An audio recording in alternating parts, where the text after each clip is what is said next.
शैलेंद्र शर्मा जी नमस्कार। मीनाक्षी जी नमस्कार। कैसी हैं मीनाक्षी जी? शैलेंद्र जी कैसे हैं आप? चलिए बहुत अच्छा। शैलेंद्र जी ने सूचना दी कि आवाज़ और चित्र स्पष्ट है। तो मित्रों, कल सुबह वसंत पंचमी है। कल वसंत का आरंभ हो चुका है। आज मैं बहुत ये मेरा सौभाग्य है कि अर्पण कुमार और जनसुलभ पुस्तकालय ने आज मुझे कहानी पाठ के लिए आमंत्रित किया है और आप सबसे मिलने का ये एक बहुत ही आत्मीय अवसर मुझे दिया है।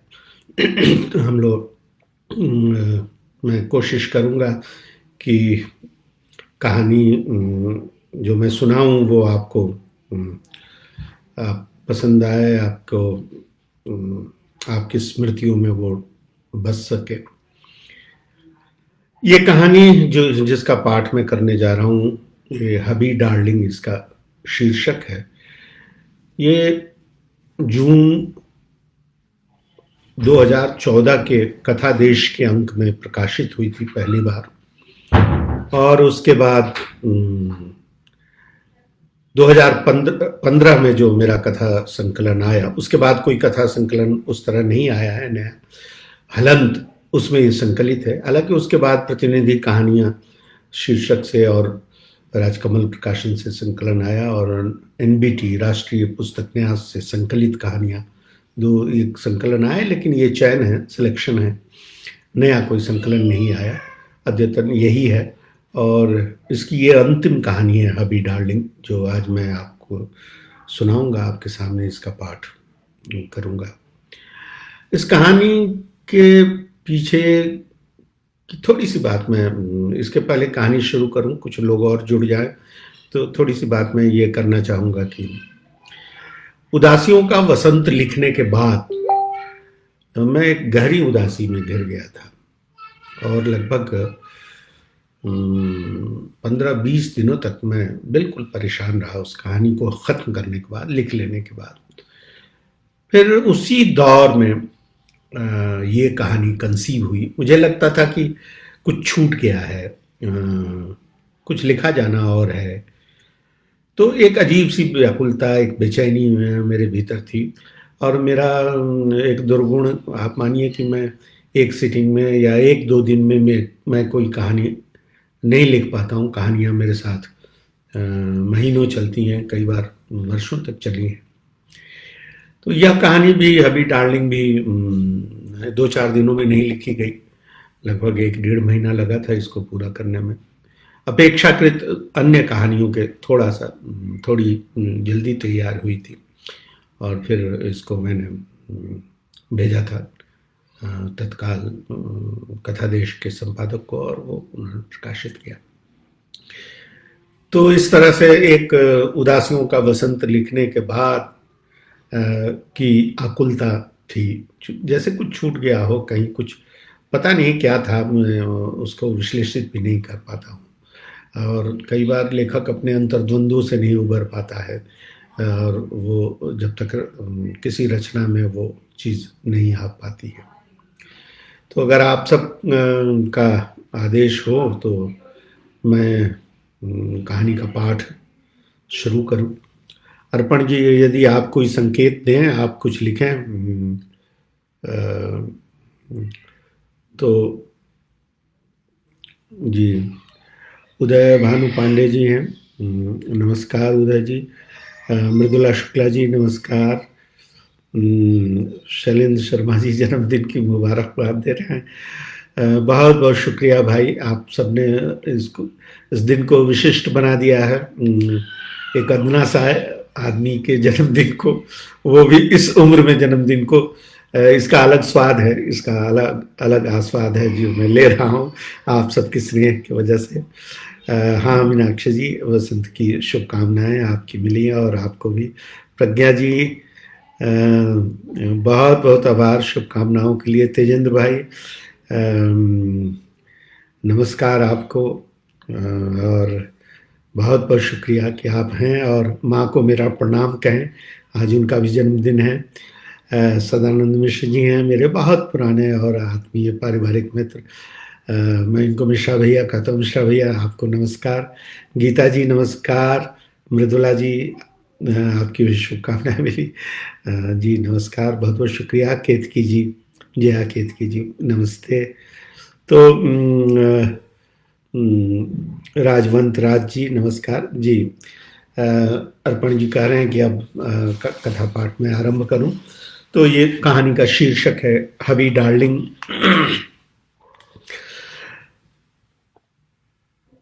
उस रात एक आदिम गंध पसरी हुई थी।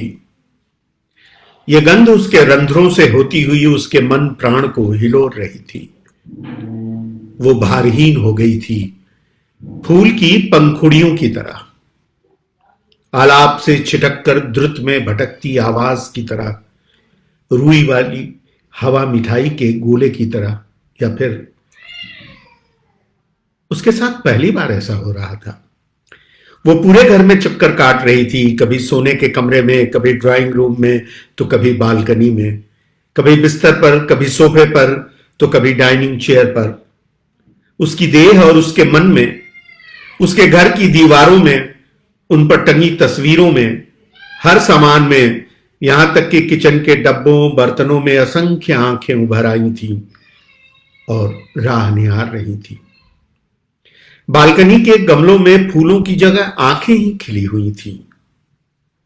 वो आ रहा है, बस पहुंचने ही वाला है वो। सच, ऐसा पहली बार हो रहा था। ऐसी आकुलता, ऐसी सिहरन, रोम रोम में झिरझिर हवा, रिमझिम फुहियां। वो पिछले कुछ महीनों से उससे मिलती रही है, व्हाट्सएप पर चैट कर रही है, फोन पर घंटों बातें करती है, रेस्तरां में साथ बैठकर कॉफी पी है, खाना खाया है। पर पहली बार वो घर आ रहा था, उसके आमंत्रण पर, उससे मिलने आ रहा था। निवृत्त एकांत में उसके साथ होने की कल्पना के जादू में तैर रही थी वो। उसके मोबाइल फोन पर स्लो कॉफी रिंगटोन बजा और उसका नंबर चमका और नाम नहीं, नाम की जगह दर्ज था माय लव। उसने बेचैनी से पूछा, कहां हो? लिफ्ट में। उधर से एक जादुई आवाज आई, खुशबू से महमह करती ऐसी आवाज मानो मखमल में लिपटी हुई इत्र की शीशी खुल गई हो, और वो दरवाजे की ओर भागी। वो दरवाजे पर था, दरवाजा खुला, वो भीतर आया। दोनों ने एक दूसरे को बाहों में कस लिया। वो भी द्रुत में भटकती आवाज की तरह ही गमक में भटक रहा था, अपने भीतर उमगती श्रुतियों के बीच उबचुब हो रहा था। रात अभी शुरू ही हुई थी, पर रात का क्या ठिकाना, कब खत्म हो जाए कौन जानता है।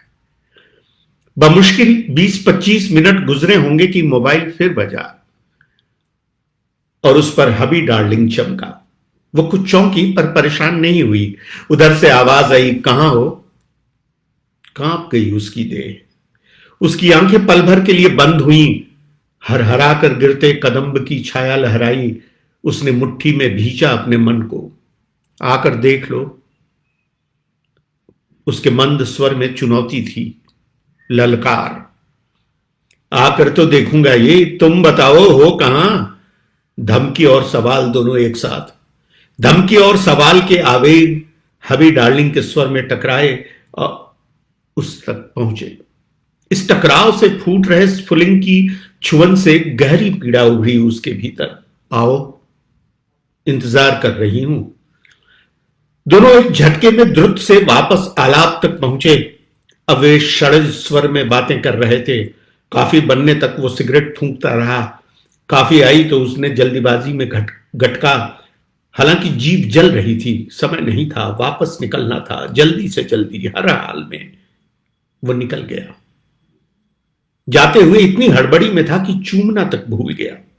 उसके तपते होठों की मरीचिका में लपटें लहराती रहीं। रूई वाली हवा मिठाई की तरह उसकी भारहीन देह अब उसके उठाए नहीं उठ रही थी। आनंद के अतिरेक से अभी भी सिहर रही थी उसकी देह। उसके जाने के बाद बेमन पांव घसीटते हुए दरवाजे तक गई, उसे बंद किया, फिर वापस आकर पलंग पर कटे हुए कदम्ब वृक्ष की तरह धम्म से गिर गई। वो आंखें मूंद कर उस कदम्ब को याद कर रही थी। दृश्य गडमगड हो रहे थे। कदम्ब के छोटे से बिरवे का आना, दो आंगन थे, एक भीतर औरतों के लिए, दूसरा बाहर, सामने से खुला और तीन ओर से घिरा। एक ओर बैठका और बरामदा, दूसरी ओर बरामदा और अन्न के भरे हुए कोठार, और सामने से खुले भाग के विपरीत तीसरा भीतर वाले आंगन में प्रवेश के लिए बने दो मुंहे से जुड़ा। इसी बाहर वाले आंगन में रोपा गया था कदम्ब का बिरवा। वो 7 साल की थी। अम्मा ने एक पायल खरीद कर पहना दी थी। छुन छुन करती फिरती थी इस आंगन से उस आंगन। कदम्ब बड़ा होता रहा। 10 साल में वो युवा, बलिष्ठ, ऊंचा और छतनार हुआ। वो भी ऊंची हुई वो भी ऊंची हुई। रंग, नए नक्श, छातियां, नितंब, सब सजे सवरे। कदम्ब फूलते, फल बनते, पकते और आंगन की धरती पर गिरते। वो शहर में रहने लगी। हॉस्टल में रहकर पढ़ रही थी। पिता और भाई 2-4 दिनों में एक बार आते, कुशल क्षेम पूछते, जरूरतें जानते, हिदायतें देते। क्षमा करें।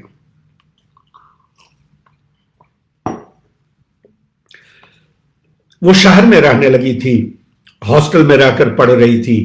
पिता और भाई 2-4 दिनों में एक बार आते, कुशल क्षेम पूछते, जरूरतें जानते, हिदायतें देते।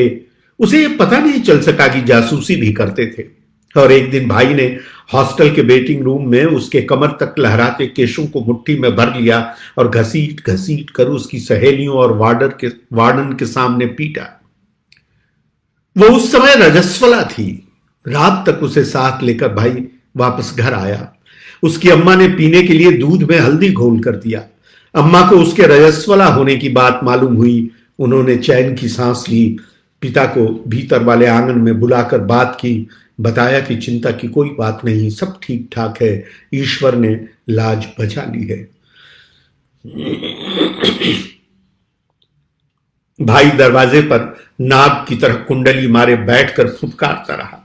एक दिन भाई नहीं था, कहीं आसपास ही गया था। वो दुमुहा पार कर बाहर वाले आंगन में खड़ी थी। कदम्ब को निहार रही थी। उसकी छतनार डालों, गजन पत्तियों और लट्टुओं की तरह खिले फूलों को देख रही थी। वो कदम्ब की आड़ में थोड़ी दूर पर हिलती डुलती उस छाया को अपनी आंखों से टेर रही थी कि भाई आ गया। वो कदम्ब और कदम्ब के उस पार डोलती छाया में इस कदर खोई हुई थी कि भाई को आते हुए नहीं देख सकी। आते ही वो फुफकारते हुए फन निकाल कर झपटा। वो सरपट भागी भीतर वाले आंगन में।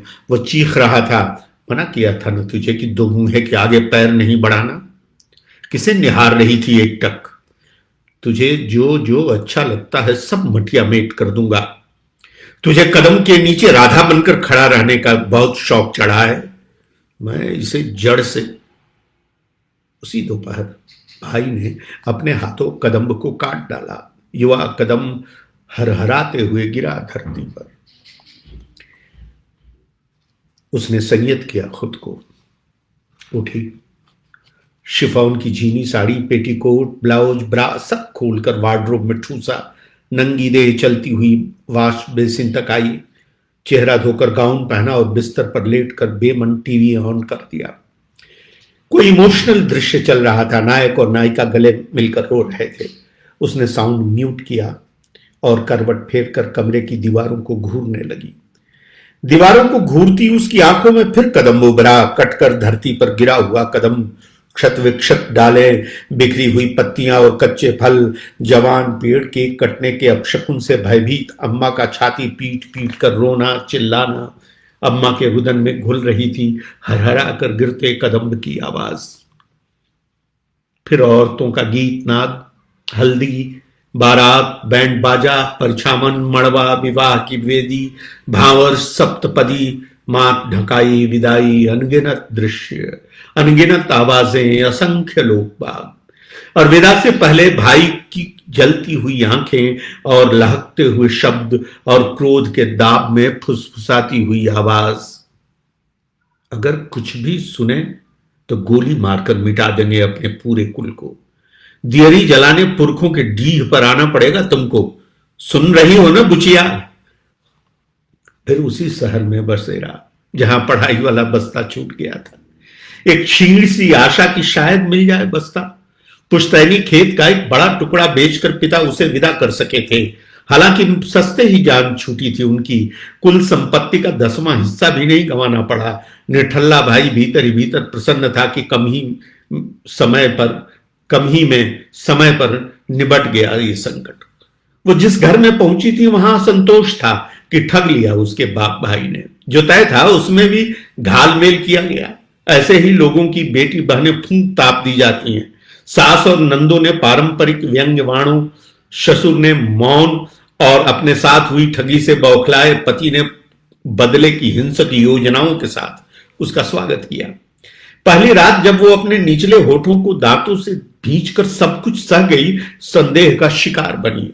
जैसे हॉस्टल के वेटिंग रूम में भाई ने अपनी मुट्ठी में उसके केशों को भरकर खींचा था, लगभग वैसे ही पहली ही रात उसके केशों को खींचते हुए हबी डार्लिंग ने कई सवाल दागे थे।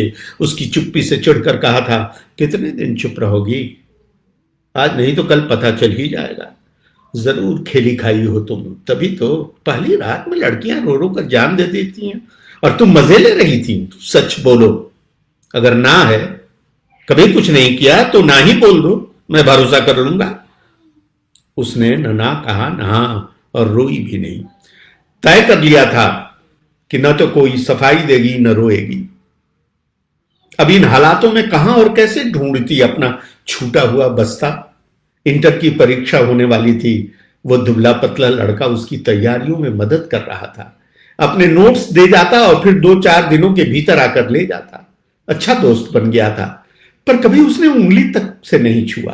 पता नहीं भाई ने क्या देखा, किसी से क्या सुना कि हबी डार्लिंग की नौकरी शादी के 3-4 महीनों बाद बैंक पे लगी। कलेजा कट गया। मन महसूस कर रह गए हबी डार्लिंग। अपने पिता पर बरसे। इन 3-4 महीनों में क्या बिगड़ रहा था कि बेटा ब्याहने की ऐसी जल्दबाजी थी आपको? बड़ा घाटा हुआ। इस बैंक की नौकरी के बाद विवाह होता तो लड़की भी और पढ़ी लिखी मिलती और कम से कम 5 लाख का फर्क तो पड़ता ही। थोड़ी होशियारी बरतते पिता तो यह फर्क 10 लाख तक हो सकता था।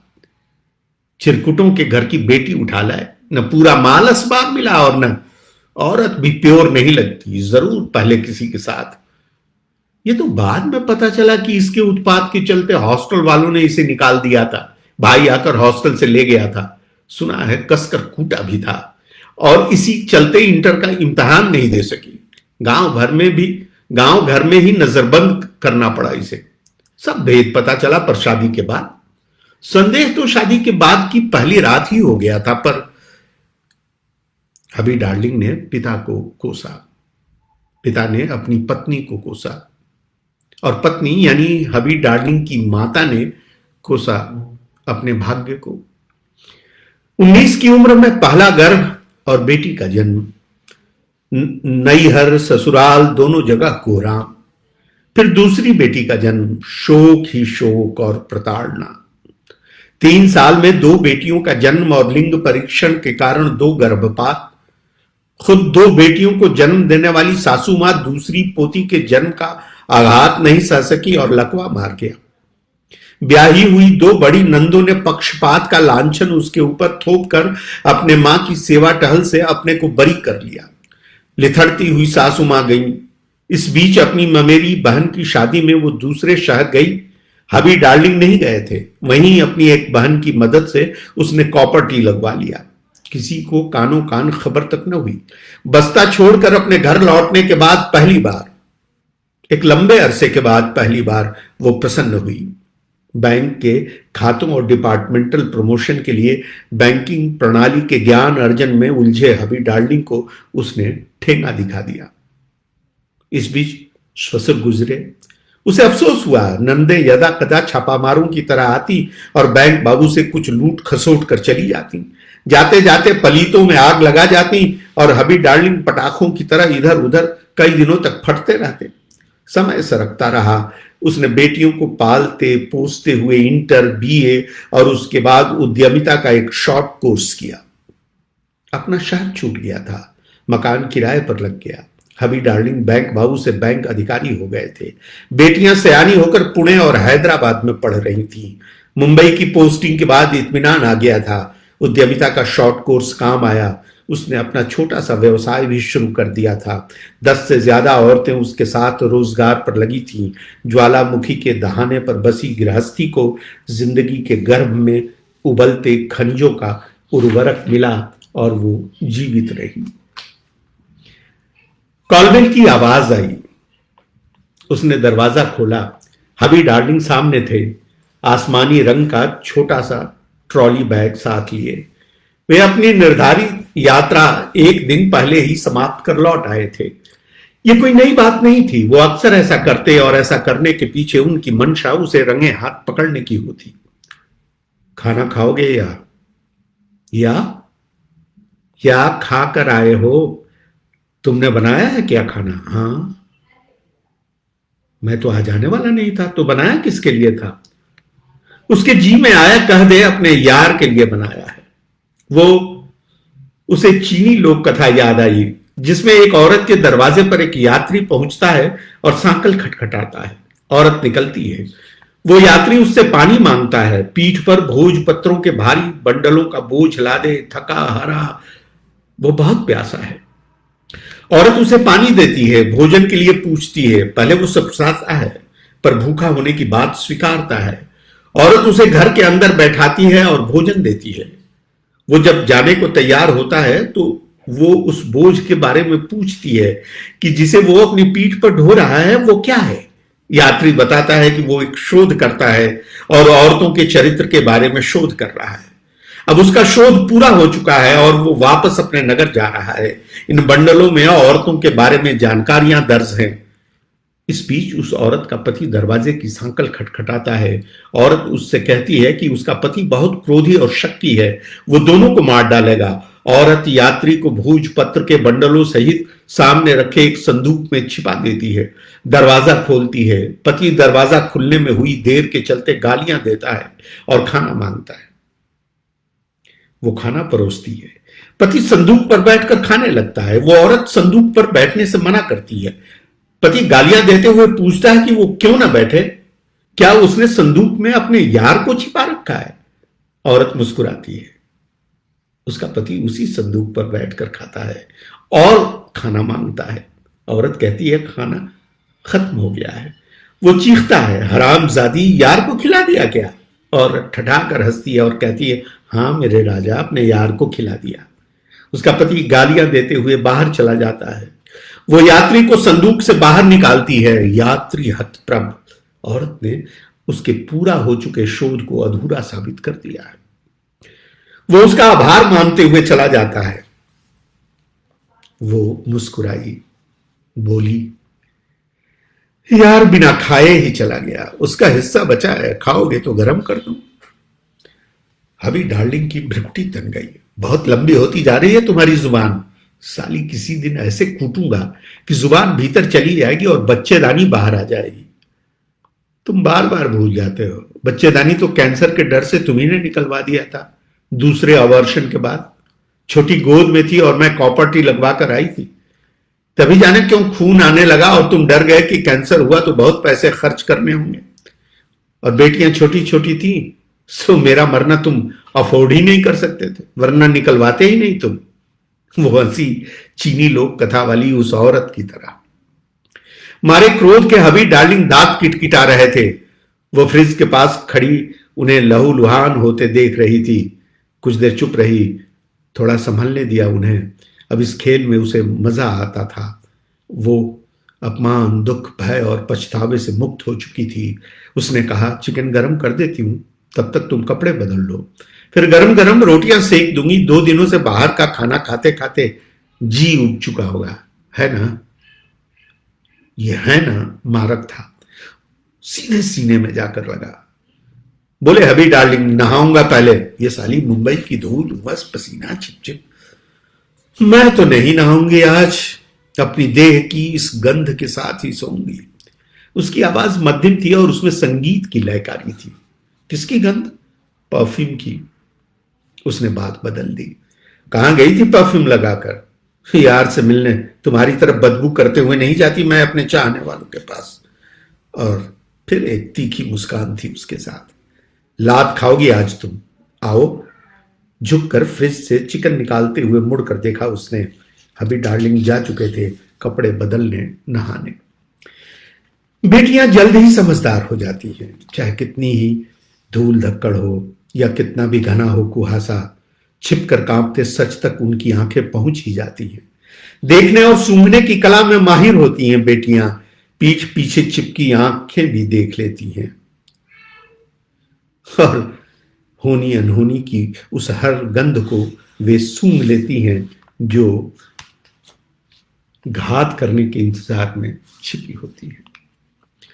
समझदार होती बेटियों के सामने अच्छे और ताकतवर पिता की छवि बनाए रखने की लालसा ने हबी डार्लिंग को कुछ दिनों के लिए विवश जरूर किया था, पर भीतर ही भीतर गांठें बढ़ती जा रही थी और वो इस शहर को जागते, सोते, दौड़ते, भागते, घिसटते, लिथड़ते, रोते, हंसते, गाते, विलाप करते हुए देखकर अपनी आत्मा की गांठ का रेशा रेशा खोल रही थी।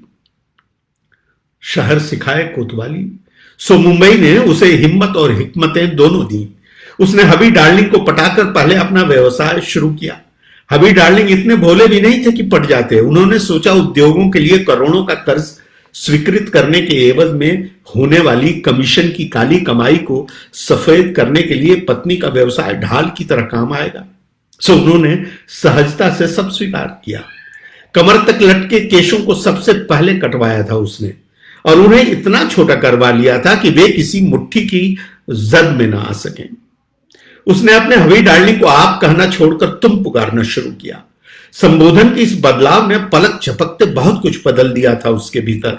उसने अपनी कमाई से कुछ शिफॉन की साड़ियों की खरीदारी की, deep cut sleeveless backless blouse बनवाए, फ्लोरल प्रिंट के कुछ ब्रा और पैंटीज भी लिया। बेटियों के साथ जाकर कुछ जीन्स की पतलूने और स्कर्ट्स के साथ नए डिजाइन की जूतियां ली। मां के इस कायांतरण में से बेटियां आह्लादित थीं। पहले बड़ी बेटी पढ़ने पुणे गई, उसके अगले साल छोटी गई हैदराबाद। मुंबई में अपनी मां को अपने पिता के हवाले छोड़कर बेटियां चिंतित थीं। छोटी के चले जाने के बाद तो बड़ी बेटी शुरू में काफी परेशान रही थी। बार बार पुणे से भाग कर आती, पिता की फटकार सुनती। जब तक छोटी मुंबई में थी उसे भरोसा था कि पिता उसकी उपस्थिति में लोक लाज का ख्याल रखेंगे, पर उसके जाते ही वो बेचैन रहने लगी थी। उसने बहुत धीरज के साथ बेटियों को भरोसा दिलाया था कि वो सुरक्षित है। हबी डार्लिंग ने भी सोचा था कि दोनों के जाने के बाद, पर इस बीच उसने अपने को अपने भीतर जन्मा ही नहीं लिया था, बल्कि पाल पोस कर बड़ा भी कर लिया था। हबी डार्लिंग स्नान घर से तरोताजा होकर निकले, स्लीपिंग सूट पहना, जुल्फों में कंघी फिराकर कई कोणों से अपने को देखा। डाइनिंग टेबल पर आकर बैठे। उसने खाना टेबल पर लगा दिया था। 8-10 की जगह अब 3 रोटियां ही खाते हैं हबी डार्लिंग। भाप से भरी आखिरी रोटी प्लेट में डालकर वो बेडरूम में चली गई। जाते जाते कहती गई, जूठे बर्तन सिंक में डाल देना। वो बिस्तर पर थी, लस्त पस्त। अक्सर ऐसा होता कि वो ध्वंस करती और हरहरा कर गिरते मलबे में खुद ही दब जाती। सारा गर्दो गुबार उसकी आत्मा में भर जाता। ध्वंस की आवाजें बहुत देर तक अपनी बोझल प्रतिध्वनियों के साथ उसके भीतर भांवर काटती रहती। उसके हृदय की धमनियों का रक्त प्रवाह इतना तेज हो जाता कि वे फटने फटने को हो आती। दम साधे क्यों पड़ी हो? अपने चिर परिचित सवाल के साथ हबी डार्लिंग ने शयन कक्ष में प्रवेश किया। उसने आंखें खोलकर निमिष भर को देखा और फिर आंखें बंद कर ली। वो बचना चाहती थी। वो अभी हर तरह की अयाचित स्थितियों से पीछा छुड़ाना चाहती थी। आंखें बंद किए हुए धीरे से उसने कहा, सो जाओ, थके होगे। मैं नहीं थका हूं, तुम्हारे पास मुझे थका देने का हुनर ही नहीं है। ये शिकायत नहीं, दर्द था। वो चाहती थी थोड़ी देर पहले अपने रंध्रों में उमगते उस गंध की वापसी। वो चाहती थी गमक से आलाप में वापसी के बाद षड्ज स्वर की अपनी शिराओं में गूंज। वो चाहती थी आनंद के उस हिंडोले से उतरने के बाद की विश्रांति का स्वप्निल सुख। वो चाहती थी उन सारे सुखों की वापसी जिन्हें वो उसे सौंप गया था। वो आंखें बंद कर अंधेरे में उस प्रकाश वलय को खोज रही थी जिसकी दीप्ति में वो कुछ देर पहले तक डूबी हुई थी। पर क्या यह संभव था? वो अंधेरे में हाथ पांव मार रही थी कि कहीं कोई सिरा पकड़ में आ जाए और ये आज की रात कटे। पर उसके हबी डार्लिंग उसके सौंपे सारे सुखों को चाट गए थे। उसके लिए सब कुछ अचोर था और वो बिस्तर पर बगल में अपने हबी डार्लिंग के होते हुए भी अकेली थी। कुछ ही घंटे बीते थे कि वो उसके साथ था, उसका सुख उसके साथ था, कि वो एक जीवित लोक में भरा पूरा जीवन जी रही थी। पर अब सब कुछ बदल चुका था। वो गया। ये अंदेशा उसे जल्दी लेकर चला गया कि कोई आ रहा है। उसके जाते ही पांवों पर बेआवाज रेंगते हुए पत्तों फुनगियों को चाट जाने वाले कीड़ों की तरह हबी डार्लिंग आए और चाट गए सारा सुख। उसे अपने दुखों, अपनी पीड़ा, अपने अकेलेपन के लिए इत्मीनान नहीं था। होता तो वो इसमें ही अपना सुख तलाश लेती। उसे ऐसे पलों में यही लगता कि मानो वो खुद अपने को चबा रही है, कि उसके जीवन का सारा सत चूस गए हबी डार्लिंग और वो ठठरी चबा रही है। अपनी अम्मा की मृत्यु से ठीक पहले वो अंतिम बार नैहर गई थी। बिछावन पर संज्ञा शून्य पड़ी थी अम्मा की असमय बूढ़ी हुई देह। अपनी लकवाग्रस्त उस देह की ठठरी चबा रही थी अम्मा, जिसका सत जब तक जीते रहे पिता चूसते रहे। अपने चेहरे पर भिनभिनाती मक्खियों को उड़ाने की ताकत भी नहीं थी अम्मा के उन हाथों में, जिन हाथों से वे उसके केश संवारा करती थीं। अम्मा टुकुर टुकुर उसे निहारती रही थी। भाई और भावज को अपने राजकाज से फुर्सत नहीं थी। अम्मा को एक फालतू सामान की तरह घर के पिछवाड़े वाले बरामदे में फेंक दिया गया था। उसकी बेटियां साथ थीं। बड़ी होने के बाद पहली बार वे अपनी नानी को देख रही थी और वो भी मृत्युशैया पर, मरणासन। वो चाहती थी रुकना, पर हबी डार्लिंग ने कुछ घंटों की ही मोहलत दी थी। वो चाहती थी अपनी अम्मा को साथ ले जाना, पर हबी डार्लिंग पहले ही चेतावनी जारी कर चुके थे। भाई जाने भी नहीं देता, क्योंकि उसके भीतर ये डर कुंडली मारे बैठा था कि अगर कहीं किसी कागज पर अम्मा के अंगूठे का निशान ले लिया किसी ने तो। वो अम्मा की मृत्यु के लिए प्रार्थना करती हुई लौटी, लज्जित, पराजित होकर। तो वो पहली ही बार अपने नैहर से विदा हुई थी। वो लौटते हुए अपनी बेटियों से आंखें चुराती रही थी। अपनी अम्मा को असहाय छोड़कर लौटते हुए उसके पास अपनी बेटियों की आंखों में अपने लिए आश्रय तलाशने का साहस भी नहीं बचा था। जब जब उसने अपने लिए साहस संजोना चाहा, बरसात में भीगी गाय की तरह थरथरा कर रह गई। जब जब कसाई के ठीहे पर ज़िबह के लिए चढ़ी, उसकी आंखों में भय और करुणा की काली छाया लरजती रही। पहली बार जब भाई ने हॉस्टल के वेटिंग रूम में उसे उसकी सहेलियों के सामने पीटा, कदम के उस पार खड़ी उस सांवले लड़के की छाया निहारती हुई जब भाई ने उसे पकड़ा और कदम को ही काट डाला, तब भी वो कांपती रही। केवल उसके कानों में भावज का ये गाया गीत गूंजता रहा। आवहु ननदोइया पलंग चढ़ी बैठहु, कचरहु मगही पान, अपना रंगलिया के डड़िया फनाऊं, ले जाऊ बैरन हमार। और एक दिन भाई बारात बुला लाया।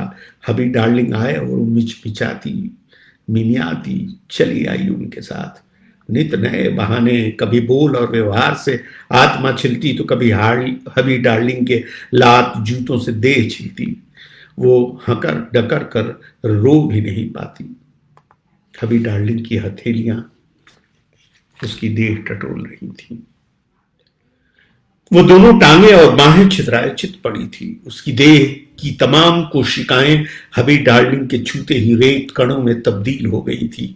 जलविहीन, सूखी हुई, रेत भरी नदी की तरह बिछी रही वो। तेज आंधी की तरह बहते रहे हबी डार्लिंग और उड़ते रहे रेत के बगुले। वो चाहती थी कि इतनी रेत उड़े कि हबी डार्लिंग का मुंह, नाक, कान ही नहीं, फेफड़ा तक भर जाए रेत से। हाँफते हुए अलग हुए हबी डार्लिंग। एक भद्दी सी गाली उछालकर वॉशरूम में घुस गए। वो वैसे ही पड़ी रही, अपने अंग अंग में रेत के ढूंढ लिए। हबी डार्लिंग वॉशरूम से बाहर निकले और बालकनी में जाकर सिगरेट फूंकने लगे। वो सोच रही थी, रात और दिन में इतना फर्क क्यों होता है? दिन में दुनिया के झमेले, पर दिन न बढ़ते न सिकुड़ते, और रातें कभी पलक झपकते बीत जाती हैं। दूध की नोक पर टिकी ओस की तरह भाप बनकर उड़ जाती हैं रातें, और कभी सुरसा के मुंह की तरह ऐसे फैल जाती हैं कि सब कुछ समा जाता है उसमें। और उस रात जब गरजते हुए हबी डार्लिंग ने कहा था, हाँ अय्याशी करने गया था मैं, और अक्सर जाता हूं, कभी लोनावाला तो कभी खंडाला और कभी पुणे। तुम जैसी लाश के साथ सो सो कर उकता चुका हूं मैं। तू तो इस लायक भी नहीं कि कहीं जाकर अय्याशी कर सके, कुतिया साली, बस टांगे छितार कर पड़ जाना जानती है। पर मैं तुझे छोड़ने वाला भी नहीं, मैं भी तुझे कुत्ते की तरह नोचता खसोटता रहूंगा, चैन से नहीं जीने दूंगा तुझे। उस रात का बलात्कार पिछले सारे बलात्कारों पर भारी था, पर उसी रात पहली बार साहस का बीज खुआया था उसके सीने में। उस रात वो रोई नहीं, और उसके बाद कभी नहीं रोई। रातें बदलती रही दिन में, और दिन बदलते रहे रातों में। सांझ और सुबह आती जाती रही। हंसना और रोना दोनों क्रियाओं का उसके जीवन से लोप हो चुका था। बेटियां आती तो पता चलता कि सुबह हुई या सांझ आई। वो बेटियों के सुकून और आश्वस्ति के लिए मुस्कुराती। बेटियां लौटती और वो उनके फिर आने की आस की डोर थामे डोलती फिरती, दिन और रात के बीच, सुबह और सांझ के बीच।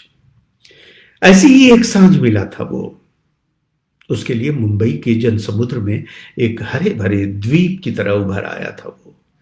उसे देखते ही जाने क्यों पल भर के लिए उसकी आंखों में कई दृश्य भर गए थे। उस दुबले पतले सांवले लड़के की छवि कौंध गई थी। हॉस्टल के गेट पर हाथ में नोट्स की कापियां लिए खड़ा दिखा था वो। उसके घर के सामने कदम की ओट में थोड़ी दूर खड़ा बेचैन आंखों से उसे ढूंढता हुआ दिखा था वो। ये उसका मतिभ्रम था, पर वो इसमें खोई रही थी कुछ पलों तक। छोटी हैदराबाद से आई थी वो। छोटी के साथ एक बुक शॉप में थी, वहीं मिला था वो पहली बार। किताबों की रैक से अपने लिए किताबें चुन रहा था कि वो उसे लगातार निहार रही थी। पहले तो झिझका वो, फिर मुस्कुराया। दुबला पतला मझोला कद, उमड़ती हुई बड़ी बड़ी आंखें, करीने से संवारी हुई जुल्फें, चेहरे पर काली सफेद बेतरतीब घनी दाढ़ी। छोटी किताबों के रैक में उलझी थी, और वो उसके जादू में। वो पास आया, उसने हेलो किया। वो लरज उठी। कौन सी किताब ढूंढ रही हैं आप? हौले से पूछा उसने। उसके जी में आया कह दे तुम्हें ही ढूंढ रही थी, कहां गुम हो गए थे। पर वो चुप रही। मैं आपकी मदद करूं किताब ढूंढने में? बेटी के साथ हूं, वो अपने लिए किताबें ले रही है, वहां वो सामने वाली रैक के पास। बड़ी मुश्किलों से कह सकी, कल मिलते हैं यहीं इसी समय, आपके लिए किताबें ढूंढ कर रखूंगा। मैं तकरीबन रोज ही आता हूं यहां। उसका स्वर संयत था, दृढ़ भी। लरज रही थी वो। पता नहीं ये भय था या रोमांच। उसके होठ कांपे। नहीं, कल नहीं, परसों। मैंने कहा ना तकरीबन रोज ही आता हूं यहां, संडे छोड़कर। उसने हुंकारी भरी। कंठ में फंसी इस हुंकारी को छाती में उमड़ती बेकाबू होती धड़कन ने बाहर धकेल दिया था। थैंक्स कहते हुए वो आगे निकल गया। वो उसे निहारती रही। उसने पीछे मुड़कर देखा, मुस्कुराया, और एक रैक में लगी किताबों की ओट से उसे निहारता रहा। छोटी उसके पास आ चुकी थी। दूसरे दिन छोटी हैदराबाद गई। तीसरे दिन उसने आने के लिए हुंकारी भरी थी, पर गई नहीं। चौथे दिन संडे था। पांचवें दिन वो अपने को रोक नहीं सकी थी। सोचा था बस 1 मिनट के लिए उस बुक शॉप में जाएगी। अगर वो नहीं रहा तो इंतजार नहीं करेगी, वापस लौट आएगी। और अगर मिल गया तो? वो गई। वो था बुकशॉप के दरवाजे के पास वाली किताबों की रैक में अनमना सा कुछ ढूंढता हुआ, बार बार अपनी आंखों में किसी के आने की आहट को टेरता हुआ। वे दोनों बुकशॉप से बाहर निकले, एक कैफे में गए। उसी दिन उसने अपने फोन में उसका नंबर दर्ज किया और नाम की जगह लिखा माय लव। इसके बाद वो लगातार अपने माय लव से मिलती रही, कभी कैफे में, कभी रेस्तरां में, कभी समुद्र तट पर। वो टहलती रही उसकी बाहों में बाहें डालकर, कभी साथ खाना खाया, कभी थिएटर में साथ फिल्में देखी। वो सालों पहले उत्तर प्रदेश के एक कस्बे से मुंबई आया था। फिल्मों के जादू ने उसे इस माया नगरी तक खींच लिया था। वो खूब पढ़ता था, कविताएं लिखता था, नाटक करता था। वो सेलुलाइड पर कविताएं लिखना चाहता था, सो अपना कस्बा छोड़कर मुंबई आ गया। वो अब तक 3 अच्छी पर असफल फिल्में बना चुका था। इस बीच बमुश्किल अपने लिए एक कमरे का फ्लैट अर्जित कर पाया था। माय लव ने उसकी जिंदगी बदल दी थी। वो सपने देखने लगी थी। वो कल्पनाओं के पंख लगाकर निभृत आकाश में उड़ान भरने लगी थी। माय लव को याद करते ही उसकी देह हिंडोले भरने लगती। आज पहली बार वो उसके घर आया था। उसके बुलाने पर अकूत धैर्य था उसके पास। ये धैर्य उसने अपनी असफलताओं से अर्जित किया था। आज माय लव का यूं लौट जाना उसे बेध गया था। अचानक उस युवा कदम्ब के कटकर गिरने से उपजी पीड़ा की तरह ये पीड़ा भी असह्य हो चली थी उसके लिए। सिगरेट फूंककर बिस्तर पर वापस आ चुके थे अभी डार्लिंग, और खर्राटे भर रहे थे। वो उस कमरे की नीम रोशनी में उभरते माय लव के चेहरे को निहार रही थी। उसकी सांसें उसके भीतर नई इबारतें लिख रही थी कि वो अब हबी डार्लिंग के खौफ से अपने माय लव को विदा नहीं करेगी। बेटियों के खुद मुख्तार होने में कुछ ही समय शेष है। तब तक सारे छल करेगी और अपने आंचल की ओट में बचाए रखेगी प्यार और लालसाओं की इस लौ को। और एक दिन हबी डार्लिंग के मुंह पर थूक कर उन्हें अय्याशी और प्यार का फर्क बताएगी। उसने बगल में पड़ा मोबाइल फोन उठाया, कॉन्टैक्ट में जाकर हबी डार्लिंग को ढूंढा, एडिट मोड में गई, केवल हबी रहने दिया और डार्लिंग को डिलीट किया। शुक्रिया आप सबका। ये थी कहानी हबी डार्लिंग, और आप सबने सुना। उम्मीद है कि कहानी आपकी आशा के अनुरूप रही होगी, या जैसी भी थी मैंने आपको सुनाई, और आपकी प्रतिक्रियाओं की प्रतीक्षा रहेगी मुझे।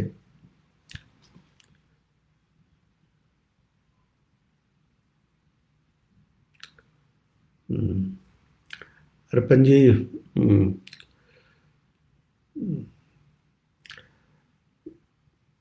मैं अब आप सबसे आग्रह करना चाहूँगा कि अगर अर्पण जी अनुमति दे, अर्पण जी, तो इस लाइव को मैं समाप्त करूं। और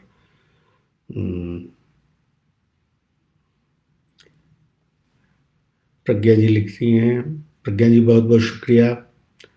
और मैं नहीं जानता और कौन लोग सुनते रहे अंत तक।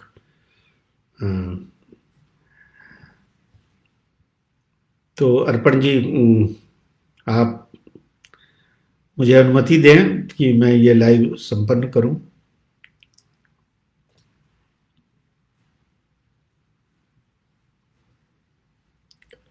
जी शुक्रिया। चलिए, शेखर त्रिपाठी जी बहुत बहुत शुक्रिया।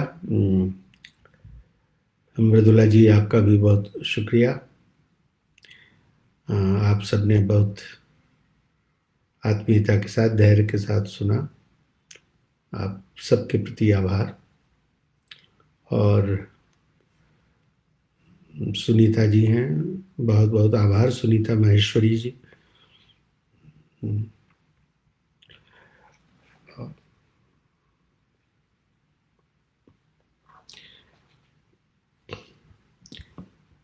तो एक बार मैं फिर से आप सबका, आपकी उपस्थिति के लिए और धैर्य से आप सब सुनते रहे इसके लिए। मिश्रा जी भी हैं, बहुत बहुत शुक्रिया। और आप सबका, जनसुलभ पुस्तकालय का, अर्पण कुमार का, और आप सब जो इस लाइव में शामिल हुए, आपने सुना, यह आपका स्नेह है। आप सबके प्रति आभार और नमस्कार। मीना बुद्धे राजा जी भी हैं, आप सबका बहुत बहुत नमस्कार और मुझे विदा दीजिए। नमस्कार।